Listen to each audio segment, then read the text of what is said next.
Hey, this is an update. I just bought a new 20-gallon set for my Leopard Gecko. I'm going to show you how I set it up. So here we go. I already put on the heating pad on the bottom, and it came with little spacers.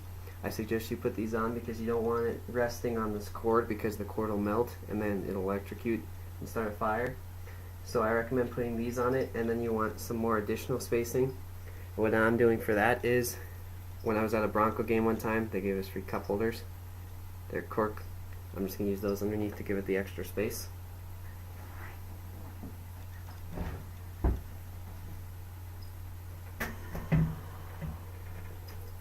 So now you've seen the that underneath there's the heating pad, and next I'm going to put these pieces underneath to keep it separated.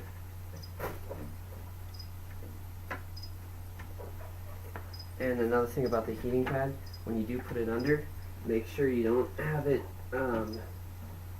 touching the plastic, because that can be really bad.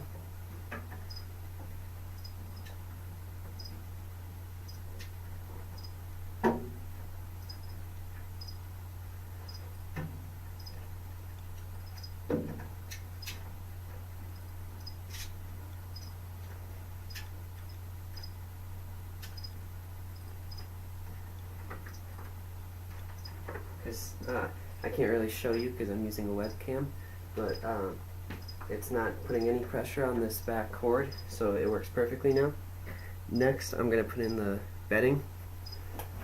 What I use for substrate is the Zilla Terrarium Liner. I use the brown because I have a Leopard Gecko. This one is the 29-gallon tank. I'm going to have to cut it, so I'll just use the one that came with the tank for today. One second.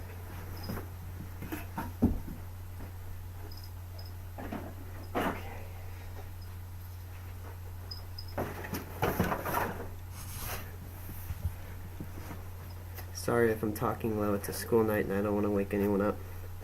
But apparently this one's the same size too, so I might have to cut it anyway. Well, let's see.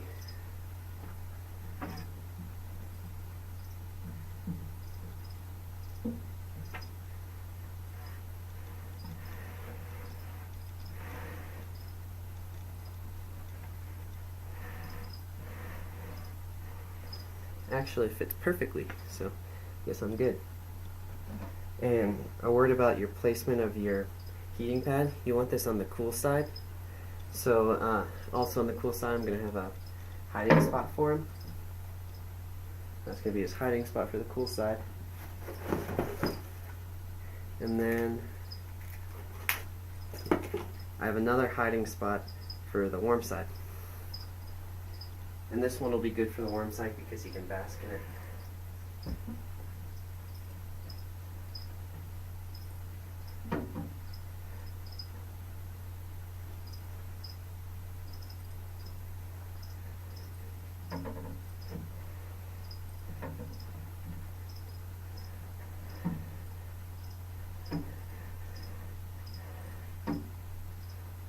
Yeah, this Reptile carpet can be a little, the Terrarium Liner can be a little annoying at first because it does get a lot of bubbles in it, but you got to use your different objects in here to weigh it down.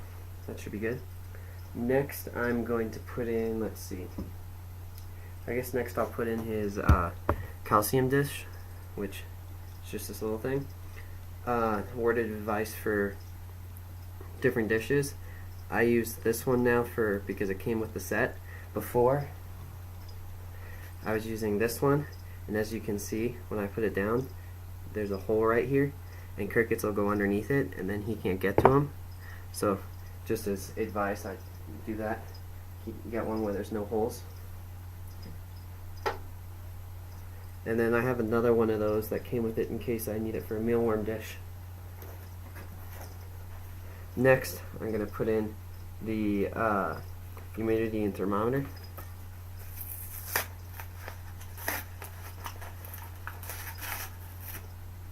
So I'm going to put the thermometer about halfway up the cage towards around, I put it around the middle of the cage where it's pretty close to being underneath the basking spot, but you don't want it directly under the light or else it's going to give you the hottest spot in the cage, and you want kind of where he's going to be, but you don't want to put it super low.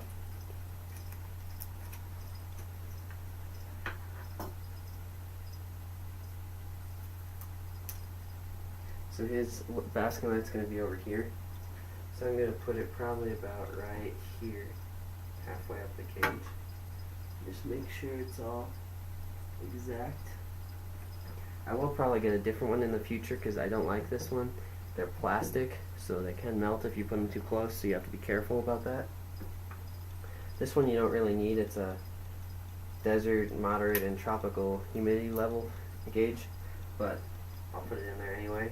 I'm going to put it over by his, where I'm going to be putting his more humidity house. While I'm talking about that, this is his humidity house. It's the poor man humidity house. I built this downstairs the other day. It took me like 5 minutes. What you do, you just cut a hole right here, and then you put some paper towels inside it, and you spray inside with a water sprayer, and the humidity is going to soak into that, and you put this in when he sheds, and this will help a lot with the also bathing them. That'll help too. And then let's see, he's out now hunting, so I'll leave him in the other cage for a little bit, but I need to put his water in. I guess I'll do that.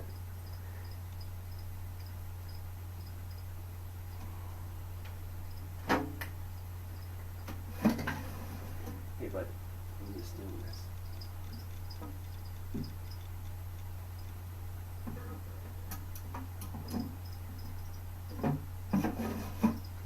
I'll be right back. If you give me 1 sec, I just want to dump the water.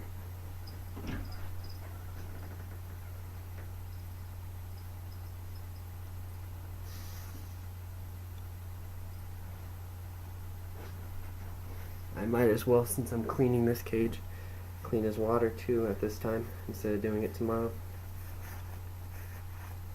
Okay, so you don't want to, you can put their water pretty close to their heat. This will give off some humidity, but because they're desert animals, they don't need it as much. So I'll put it probably right around here. And then, what's next? I guess I'll put in a little bit of calcium. I'll show you what I use. I use Leopard Gecko dust by T-Rex. I do want to find some other ones because this one's pretty good, but I think I want to get something else that I can just pour right in there that'll help them a lot more. It's just a white powder. It looks like milkshake mix. And they don't need a whole ton because, you know, they don't always eat right from it. I also pour it on the crickets when I feed it to them. But every once in a while they will go over and lick it. So we'll go through what I have so far. I'll get out of the way. So far we've got his cool hide, his calcium dish, his water, and his warm hide plus basking rock. In his old tank I do have a 10-gallon for him that he's in. This is now a 20-gallon. I did have a heating rock, which I do not recommend, that came with the Gecko when I adopted him, and that can burn them. Especially there's, I can't think of it off the top of my head, there's one frog that doesn't have nerves on its belly, so it'll sit on that and it'll burn itself and it won't realize it, and they can die from that. So just a word of advice for that. One more advice, I'm going to post it probably tomorrow inside the information to the right, I think it's that way, and it's going to be a name of a other YouTube user. He has a video. If any one of you have Chinese water dragons, it's going to be about them, and I'm going to make this a 2-part episode. I'll explain why I'm going to have a link for Chinese water dragons in the next part.